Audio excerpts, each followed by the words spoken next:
ایک بزرگ کی بات لکھی جو تابعی ہے، وہ فرماتے ہیں کہ ان بزرگوں کا طریقہ یہ تھا کہ وہ لوگوں سے چھپ کے پہاڑ کے پیچھے عبادت کرتے تھے،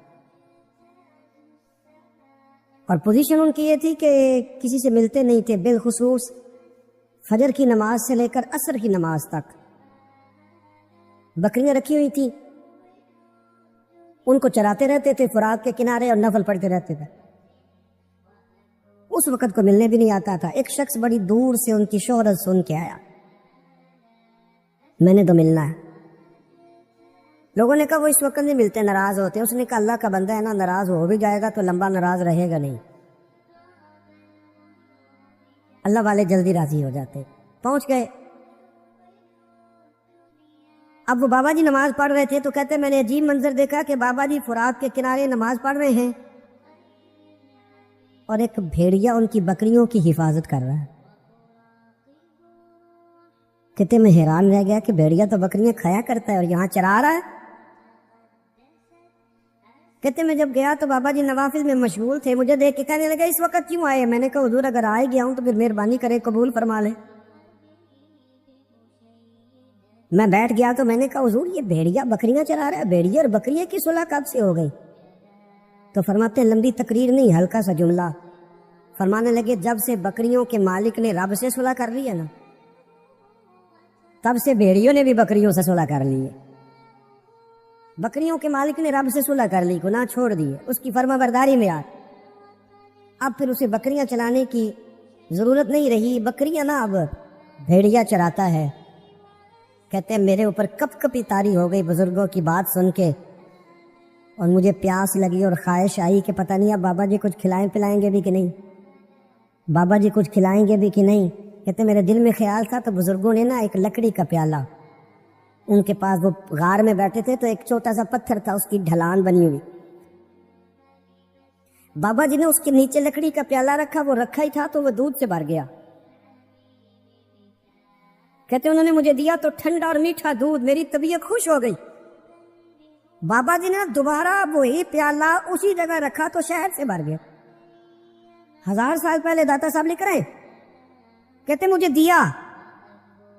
میں نے فوراً کہا، میں نے کہا حضور یہ دودھ تو گائیں بھینس دیتی ہے، پہاڑوں سے تو نہیں نکلا کرتا، اور شہد تو شہد کی مکھیاں دیتی ہیں، پتھروں سے تو نہیں نکلتا، یہ آپ کہاں سے نکال رہے ہیں؟ تو کہتے ہیں وہ قرآن مجید پڑھنے لگے، وَإِذِ اسْتَسْقَى مُوسَىٰ لِقَوْمِهِ، جب موسیٰ کی قوم نے ان سے پانی مانگا، فرمانے لگے موسیٰ کی نافرمان قوم پانی مانگے، حضرت موسیٰ پتھر پہ ڈنڈا مارے تو اللہ وہاں سے 12 چشمے جاری کر دے۔ جو رب حضرت موسیٰ کی نافرمان قوم کے لیے پتھر اور پہاڑوں سے چشمے نکال دیتا ہے نا، وہ بزرگ کہنے لگے بس بات یہ ہے کہ آج بھی ہو اگر ابراہیم کا ایمان پیدا تو آگ کر سکتی ہے انداز گلستاں پیدا۔ کہنے لگا حضور پھر میرے لیے بھی دعا کریں۔ آپ فرمانے لگے پھر دعا، تو دعا نہ کرا تو مدینے والے کی غلامی شروع کر، تو نبی کریم کی غلامی شروع کر، تو رسول پاک کی غلامی شروع کر۔ رات پیسے گننا، سویرے اٹھ کے پھر گننا شروع کر دینا، پیسوں میں رشتوں کو تولنا، پیسے کے ساتھ ہی اپنے آپ کو ہر وقت لگائے رکھنا۔ الجھ کے رہ گئے ہیں لوگ، الجھ کے، اور پھر کوئی بندہ جیت نہیں رہا۔ ہمارے دادا بھی یہی کہتے تھے کہ کچھ پیسے کمانے ہیں تاکہ بچے پال لوں، یہ کہتے کہتے چلے گئے۔ ہمارے ابا بھی یہی کہتے تھے، پھر اس کے بعد ہم نے بھی یہی بولی بولنی شروع کر دی ہے، تو جیتا تو کوئی بھی نہیں، جیتا تو کوئی بھی نہیں۔ مال کو ضرور حاصل کرے۔ حضرت بہاءالحق نقشبند بخاری رحمۃ اللہ علیہ فرماتے میں نے نا مینا کے میدان میں ایک نوجوان دیکھا جو لاکھوں کا کاروبار کر رہا تھا، لاکھوں کا، دیناروں کا کاروبار کرتا تھا، سونے چاندی ہیرے جواہرات کا کام کرتا تھا، لیکن فرماتے میں نے اس کے دل پہ نظر ڈالی، لاکھوں کا کام کرتا تھا پر اس کا دل 1 منٹ کے لیے بھی اپنے رب کی یاد سے غافل نہیں تھا۔ ہر وقت اس کا دل اپنے مالک کی یاد میں مصروف تھا، ہر وقت۔ ارشاد فرماتے ہیں کہ میرا شروع میں اس کے بارے میں گمان یہ تھا کہ دیکھو یہ شخص کیا کر رہا ہے، پیسہ کما رہا ہے، دولت کے چکر میں پڑا ہوا ہے۔ فرماتے ہیں کہ پھر میں نے ایک اور منظر دیکھا، ایک اور رنگ میں نے دیکھا کہ وہ کما رہا تھا اور پھر اختتام حج پہ میں نے دیکھا کہ جو کمایا تھا سارا اللہ کے بندوں پہ خرچ کر رہا تھا. آپ اور میں، ہم نے دیکھنا صرف یہ ہے کہ کہیں ایسا تو نہیں ہے کہ دولت میں الجھ گئے. بہت سارے لوگوں نے یہ کہا تھا، ہم سنتے تھے جب کوئی آدمی جانے لگتا تھا نا پردیش پیسہ کمانے کے لیے، تو وہ کہا کرتا تھا کہ میں ملک سے باہر جا رہا ہوں، 2 4 5 سال لگا کے آؤں گا، واپس آ کے پھر یہاں میں نے کوئی کام کرنا ہے، تھوڑے سے پیسے کماؤں تاکہ یہاں نہ پھر میرا سلسلہ کوئی بن جائے. وہ 3 سال لگانے گئے تھے پر 30 گزر گئے ہیں، لوٹ کے واپس کوئی نہیں آئے. وہ 4 سال کا کہہ کے گئے تھے پر سال 40 ہو گئے، لوٹے نہیں. کیوں نہیں لوٹے؟ اس لیے کہ پہلے مفاد چھوٹا تھا، خیال یہ تھا کہ تھوڑے سے پیسے آ جائیں گے، بچوں کا خرچہ چلنے لگ جائے، فیسیں پوری ہونے لگ جائیں، اور مجھے کسی سے مانگنا نہ پڑے، تو بس پھر میں کامیاب ہوں. یہ طے کیا تھا. اس کے فوراً بعد پھر جب باہر گئے تو خیال آیا کہ نہیں، صرف پنکھے کا نہیں AC کا بل بھی دینا پڑے گا. پھر تھوڑا اور آگے بڑھے تو خیال آیا کہ چھوٹی گاڑی پہ گزارا نہیں ہوتا، بڑی گاڑی نہ لے لیں. پھر خیال آیا کہ بڑی گاڑی لی ہے تو یہ تو اندر کھڑی نہیں ہوتی، سامنے والا پلاٹ مل جائے تو ذرا گراج اچھا بن جائے گا. پھر الجھ گئے دوستو.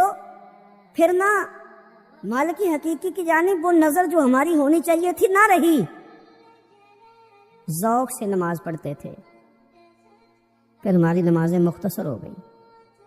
ہم سویرے اٹھ کے ذوق سے قرآن پاک پڑھتے تھے، پھر وہ وقت بھی ہمارا دفتر کی تیاری میں لگ گیا.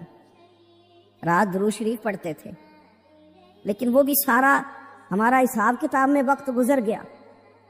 ہم نے یہ سمجھا ہی نہیں کہ دولت کارخانہ نہیں دیتا، دولت سیٹ صاحب نہیں دیتے، دولت آپ کو آپ کی فیکٹری نہیں دیتی، دینے والے تو رب کریم کی ذات ہے. تو جہاں سے آنا تھا وہاں توجہ دینی چاہیے تھی کہ جہاں صرف ایک سبب تھا، ذریعہ تھا. میرے بھائی، امت مسلمہ اپنے لیے تو آئی نہیں دنیا میں. نبی پاک کی اس لیے تھوڑے آئے تھے کہ پیسے کمائیں، دنیا داری کریں، جھوٹ سچ ماریں اور رخصت ہو جائیں، بچے پیدا کریں. یہ کام تو ہندو سکھ بدھ مت سارے کر رہے ہیں. تو فقط اس کام کے لیے تھوڑی آیا ہے. نوجوان مسلم، کبھی یہ تدبر بھی کیا تو نے؟ وہ کون سا گردو ہے جس کا ہے تو ایک ٹوٹا ہوا تارا؟ تو نے کبھی سوچا ہے تو کیا ہے؟ پتہ ہے تجھے؟ روزی کماؤ، روٹی کماؤ. اور اب تو بہت سارے لوگ جھوٹ کی دنیا میں زندہ ہیں، جھوٹ بولتے ہیں اپنے آپ کے ساتھ بھی، دائیں بائیں فراڈ کر رہے ہیں اپنی ذات کے ساتھ. خول بنا لیا، اس میں بند ہو گئے، باہر ہی نہیں نکل. اپنے ملک کی سوچو، اپنی بات کرو. علامہ اقبال نے پتہ کیا کہا تھا؟ اقبال نے، یہ سنو، جو لوگ کہتے ہیں پہلے پاکستان، برما کے مسلمان بعد میں کشمیر کے مسلمان، پہلے سنو اقبال کیا کہتے ہیں. اقبال کہنے لگے، ان تازہ خداؤں میں بڑا سب سے وطن ہے. ان تازہ خداؤں میں بڑا کون؟ وطن کی محبت ایمان کا حصہ، اس میں شک نہیں. لیکن اگر اسلام سے پہلے وطن آ گیا تو اقبال کہتے ہیں ان تازہ خداؤں میں بڑا سب سے وطن ہے، اور جو پیرہن اس کا ہے وہ مذہب کا کفن ہے. فرماتے ہیں جو وطن اوڑھ لیتا ہے اس نے اپنے مذہب کو دفن کر دیا. سب سے پہلے پاکستان نہیں، سب سے پہلے رسول اللہ کا دین ہے، سب سے پہلے قرآن ہے، سب سے پہلے نبی پاک کا فرمان ہے، سب سے پہلے امت مسلمہ ہے. ان تازہ خداؤں میں بڑا سب سے وطن ہے، جو پیرہن اس کا ہے وہ مذہب کا کفن ہے.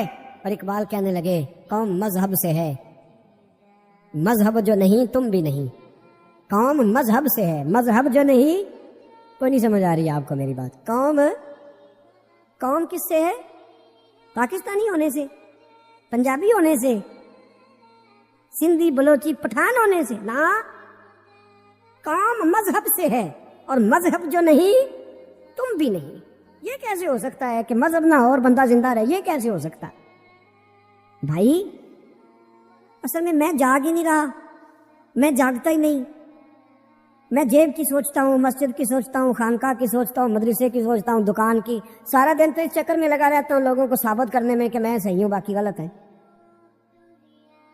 میں تو اپنی ذات کے خول سے اٹھ ہی نہیں رہا، اور مجھے یہ اندازہ ہی نہیں کہ لیبیا سارا کٹ گیا. مصر کے ٹکڑے ٹکڑے ہو گئے. مجھے پتہ ہی نہیں کہ شام، جس کے بارے میں میرے نبی پاک علیہ السلام نے فرمایا مکے اور مدینے کے بعد اللہ نے سب سے زیادہ برکتیں ملک کے شام میں رکھی ہے، اور حضور نے فرمایا جس نے ہجرت کرنی ہو وہ شام جائے. اتنا اعلیٰ ملک سارا کٹ گیا، 4,000 لوگ ایک ایک دن میں قتل ہو گئے. پر میرا گھر آباد ہے نا، کوئی عرض نہیں، وہ کٹتے ہیں تو وہ دور ہیں، کٹتے رہیں. فلسطین میں ہمارے یہاں معراج کی محفلیں بڑی جم کے ہوتی ہیں، سارے لوگ پڑھتے ہیں سبحان الذی اسریٰ بعبدہ لیلا من المسجد الحرام الی المسجد الاقصی. انہیں پوچھو روز قرآن مجید میں مسجد اقصی کا نام لینے والوں تم مسجد اقصی کہتے ہو تو تمہیں اللہ کتنی نیکیاں عطا کرتا ہے، بتاؤ تو صحیح مسجد اقصی کدھر ہے؟ اور اب تو میری طرح کے مولوی آدھی حدیث سناتے ہیں، کہتے ہیں مسجد نبی میں ایک نماز پڑھو تو 50,000 کا ثواب، حرم شریف میں پڑھو تو 1,00,000 کا ثواب. مولانا حدیث یہاں سے شروع نہیں ہوتی، کھولو تو صحیح کنز المال، پڑھو مسند امام احمد بن حنبل، حدیث تو یہاں سے شروع ہوتی ہے. میرے نبی پاک نے فرمایا مسجد اقصی میں جس نے ایک نماز پڑھی 25,000 کا ثواب، اور میری مسجد میں جس نے ایک نماز پڑھی 50,000 کا ثواب، اور اللہ کے گھر بیت اللہ جس نے پڑھی 1,00,000 کا ثواب. مسجد اقصی کا تو ذکر ہی چھوڑ گیا ہے. کیوں؟ وہ مسجد جس کی طرف منہ کر کے 15 سال میرے نبی پاک نے نماز ادا کی. کس نے؟ بولیے گا. 15 سال تک، 2 ہجری میں 13 سال مکے میں، 2 سال مدینے میں، مسجد اقصی کی طرف جدھر منہ کر کے تیرے اور میرے رسول نماز پڑھتے رہے. آج وہ مسجد یہودی کے قبضے میں ہے، کئی کے جمعے تالا رہتا ہے، وہاں نماز نہیں پڑھنے دی جاتی. مجھے کیا لگے اس بات سے؟ میری مسجد میں تھوڑی لگا ہوا ہے. ایسی ہوا چلی ہے کہ ہر شخص سوچتا ہے تمام شہر جلے بس ایک میرا گھر نہ جلے.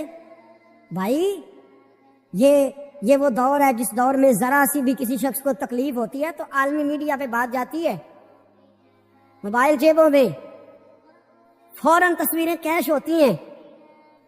میں اور آپ، ہمارا اس قوم سے تعلق ہے جس قوم کے بچے کٹ گئے، ذبح ہو گئے، عورتوں کے پستان کاٹ کے برما کے بدھوں نے ان کے کباب بنا کے کھا لیے، چھوٹے چھوٹے بچوں کی لاشیں انہوں نے لٹکا ڈالی. اور یہاں میں حکومت کی کیا بات کروں، یہاں کسی سیاستدان کو مکھی کاٹ جائے تو ہمارے پھٹے آباد ہو جاتے ہیں بحث کرنے کے لیے. ہمارے اپنے لوگ، عام آدمی نہیں بات کرتا، عام آدمی نہیں نکلتا، عام شخص کو فکر ختم ہو گئی. وہاں میری بھائی سب سے بڑھ کر بہترین مسجد کے خطیب امام حسین تھے. مسجد نبی سے بڑی بھی کوئی مسجد ہوگی جس ممبر پر رسول پاک بیٹھ کے خطبہ دیا کرتے تھے، اور میرے مصطفیٰ کے آستانے سے بڑا بھی کوئی آستانہ ہوگا جس کی سجادگی امام حسین کے پاس تھی. کہتے ہیں ہمارا کیا تعلق، ہمیں کیا لگے، جو مرضی ہوتا پھرے. امام علی مقام آرام سے مسجد نبی میں بیٹھے تھے، زمانہ پوری دنیا سے جاتا تھا، ہاتھ چومتا تھا، قدموں میں بیٹھتا تھا. اتنے بڑی عظمت والی بھی کوئی شخصیت ہوگی جس کے رگوں میں رسول اللہ کا خون دوڑتا ہے، جسے حضور اپنی زبان مبارک اس طرح وہ چوسا کرتے تھے جیسے عرب کے لوگ پیاس کے عالم میں کھجور چوسا کرتے تھے. اتنا بڑا بھی کچھ شخص تھا. لیکن جب دین پہ کڑا وقت آیا تو حسین نے مسجد کی خطابت نہیں بچائی، آستانہ نہیں بچایا. امام علی مقام نے کہا کوفہ لٹتا ہے تو لٹتا رہے، دمشق میں فساد ہوتا ہے تو ہوتا رہے، وہ ملک کے شام کی بچیاں رو رہی ہیں تو روتی رہیں کہ ہم پہ یزید قابض ہو گیا، میری مسجد آباد ہے، کافی ہے. نا، امام حسین نکلے اور نکل کے کہنے لگے جنت البقیع والی جگہ پہ کھڑے ہو کے یا رسول اللہ میں جا رہا ہوں، میں جا رہا ہوں اور آپ کے لیے جا رہا ہوں، اس لیے کہ مجھے اس شام کو بچانا ہے جس شام میں رسول اللہ کا کلمہ پڑھنے والے لوگ بستے ہیں. مجھے کوفہ، دمشق، مصر کے لوگوں کو بچانا ہے. نانا تیرے کرم کے خزینے کی خیر ہو، میں جا رہا ہوں تیرے مدینے کی خیر ہو. نکل کھڑے ہوئے امام علی مقام، میدان میں نکلے. کس کے خلاف بولے؟ کون تھا یزید؟ مسلمان تھا. اس وقت تک تو سب نے مسلمان لکھا ہے، جس نے کافر کہا شہادت امام حسین کے بعد کا. جرم کیا تھا؟ میری گردن جھک جاتی ہے جب میں یہ بات کرتا ہوں، ایمانداری سے کہہ رہا ہوں، جوش خطابت نہیں، میری گردن جھکتی ہے جب میں یہ لفظ ادا کرتا ہوں۔ امام علی مقام اس شخص کے خلاف نکلے، سارے خطبے امام حسین کے پڑھ کے دیکھو۔ امام حسین نے فرمایا یزید شرابی ہے، شرابی مسلمانوں کا حکمران ہو سکتا؟ آپ نہ بولیں بے شک، پر بات تو سچی ہے نا۔ امام حسین نے فرمایا شرابی کو ووٹ دیا جا سکتا؟ فرمایا رنڈیوں کا ناچ دیکھتا ہے جو مجرے دیکھے، جو رنڈیوں کے ناچ دیکھے وہ مسلمانوں کا حکمران ہو سکتا؟ امام حسین میدان میں نکلے اور 18 سال کے علی اکبر سے لے کر 6 مہینے کا علی اصغر دے دیا، لیکن شرابی کو برداشت، بے حیا کو برداشت تو میں کیسے کرتے؟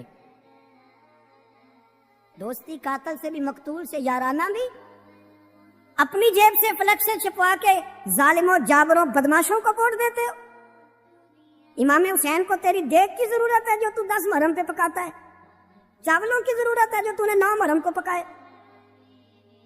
ان کو اس بریانی کی حاجت تھی جو تو نے پکائی ہے۔ میرے گھر میں فلاں ایم پی اے صاحب آ گئے تھے، امام حسین کے گھر کے اندر یزید نے پیغام بھیجا، اس نے کہا جیسے کہو گے کر لوں گا، اتنے پیسے کہو گے دے دوں گا، اتنی مسجدیں کہو گے بنوا دوں گا، اتنے ادارے کہو گے تعمیر ہو جائے، مجھے نہ چھیڑو۔ آپ نے فرمایا نہ، مسجد مدرسے اس وقت آباد رہتے ہیں جب حکمران صحیح ہوتے ہیں، اور جب حکومتیں غلط ہوتی ہیں تو پھر مساجد آباد، پھر مدارس کی آباد کاری ہو ہی نہیں سکتی۔ میں دین میں نیا رکھنا کھول دوں؟ امام علی مقام کھڑے ہوئے، پر میں کیا کروں؟ حکومت کا کیا کروں؟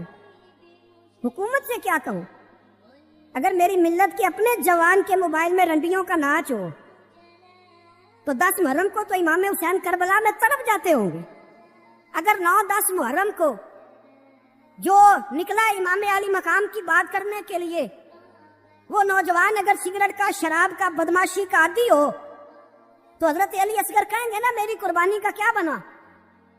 وہ تو نکلے تھے عریانی اور فحاشی کے خلاف، اور اگر ملت کا جوان روز چوک میں کھڑے ہو کے لڑکیوں کو تاڑتا ہو تو حضرت علی اکبر تو اپنی قبر میں روتے ہوں گے کہ یہ اس قوم کے لیے جان دے دی جو آج جدیدی طریقوں پہ عمل کر رہی ہے، جو ساری رات گند دیکھ کے سوتی ہے، جو ساری رات بے حیائی، فحاشی اور عریانی میں لگی رہتی ہے، ان لوگوں کے لیے جان دے دی، اور 10 محرم کو دیگ پکا کے کہتا ہے میں امام حسین کا ماننے والا ہوں، میں امام علی مقام سے پیار کرنے والا ہوں۔ نہ بھائی نہ، دو رنگی چھوڑ کے یک رنگ ہو جا، سراسر موم ہو جا یا سنگ ہو جا، امت مسلمہ کو بیدار ہونا پڑے گا۔ امام علی مقام میدان میں نکلے، ڈٹ کے نکلے، اور امام نے فرمایا میدان میں نکل کر کہ میرا وطن مدینہ ہے، میرا وطن مدینہ ہے، پر مدینہ بعد میں، رسول اللہ کا دین پہلے۔ تو پاکستان کی بات کرتا ہے؟ امام علی مقام نے فرمایا مدینہ کی شریعت بعد میں، رسول اللہ کا دین پہلے، اور تیرے تو بچے عام سے ہیں۔ امام حسین نے فرمایا میری گود میں جو بچے ہیں وہ رسول اللہ کے نواسے ہیں، پر بچے بعد میں، نبی پاک کا دین پہلے۔ آپ نے فرمایا تیری بیٹی بڑی باوقار ہوگی، اس کی بڑی عزت ہے، تو کہتا ہے بیٹی کی وجہ سے بلیک میل ہو گیا، لیکن جو شان خدا نے حسین کی بیٹی کو عطا فرمائے، جن بچیوں کا سر کا بال ننگا ہو جائے، سر کا بال ننگا ہو جائے، تو امام شورانی فرمایا کرتے تھے اگر مدینے میں کسی سیدزادی کے سر کا بال ننگا ہوتا تھا تو سورج اپنا منہ چھپا لیا کرتا، سورج چھپ جاتا تھا بادلوں کی اوٹ میں، اور مدینے والے سمجھ لیتے تھے کہ گھر میں کام کرتے کرتے کسی سیدزادی کے سر کا کوئی بال ننگا ہو گیا۔ ان شہزادیوں کا اتنا وقار، پر امام علی مقام نے فرمایا بیٹیوں کی فکر بعد میں، رسول اللہ کا دین پہلے، رسول اللہ کا دین قوم مذہب سے ہے، مذہب جو نہیں تم بھی نہیں۔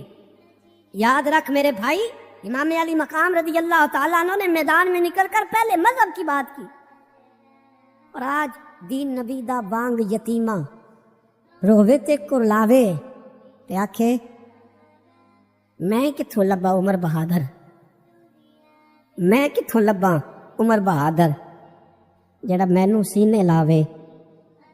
معصوم بچے، معصوم، آج تک کدھر ہے تمہارا اقوام متحدہ؟ بلاؤ نا اسے۔ بھیک مانگتے پھرتے ہو کافروں سے، بھیک مانگتے ہو۔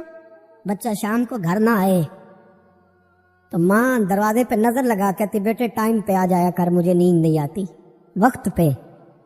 برما کی اس ماں سے بھی جا کے پوچھو جس کا بچہ پلٹ کے آئے کوئی نہیں، آیا ہی نہیں، اس سے بھی پوچھو۔ بچے نے آدھی رات کو روٹی مانگ لی تو فالج زدہ ماں وہ رینگتی ہوئی اٹھی اور اس نے اپنے لال کو روٹی پکا کے دی۔ باپ کہتا رہا چل چھوڑ، سو جا بیٹے تیری اماں۔ اس نے کہا نہیں مجھے نیند نہیں آتی، بیٹا بھوکا ہے۔ اس ماں سے بھی کبھی پوچھ، اس ماں سے جو بنگلہ دیش کے خیمے میں بیٹھی ہے تو بی بی سی لندن کا رپورٹر کہتا ہے کہ تیری خواہش کیا ہے؟ کہتی کوئی بھی نہیں۔ چلو 2 دن کے بعد ہی صحیح میرے بیٹے کو ایک روٹی دے جایا کرو، یہ روٹی مانگتا ہے مجھ سے، میں کدھر سے لاؤں؟ یہ لوارث قوم ہے، میں حکمران سے جا کے بات کروں؟ جب میرا اپنا نمازی مسلمان کہتا ہے پہلے پاکستان کے بچے تو پال لو۔ میرے بھائی تجھے خبر ہی نہیں، یہ تو جانا تو کبھی گنبد خضرا پہ تو میرے مصطفیٰ نے فرمایا من ازا مسلم فقد ازانی، فرمایا جب میرا مسلمان تکلیف میں ہوتا ہے تو میں گنبد میں تکلیف میں ہوتا ہوں، مجھے درد ہوتا ہے، مجھے اذیت ہوتی ہے۔ پوچھ جا کے محبوب پاک سے۔ میرے عزیز کسی کو غم ہی نہیں ان لوگوں کا، کسی کو پرواہ ہی نہیں، کچھ سوچتا ہی نہیں ان کے بارے میں۔ میں اپنے گھر میں مست ہوں، آپ اپنے گھر میں مست ہیں۔ میرے رسول اللہ کی امت لٹ گئی ساری، جگہ جگہ تباہی، 1 انچ دھرتی پر زمین ایسی نہیں جو کافر کی ہو اور خون بہتا ہو۔ ایک ریمنڈ ڈیوس امریکی کتا یہاں بند تھا مسلمانوں کے قتل میں، انہیں اپنی قوم کی اتنی فکر تھی وہ راتوں رات چھڑا کے لے گئے۔ لیکن میری اور تیری بہن عافیہ صدیقیہ سالوں سے بند ہے۔ تڑپ کے پوچھا ہے مسلمانوں نے کہ اس کی غلطی تو بتاؤ، اس کا قصور نہیں پر وہ بند ہے، کوئی نہیں بات کرنے والا۔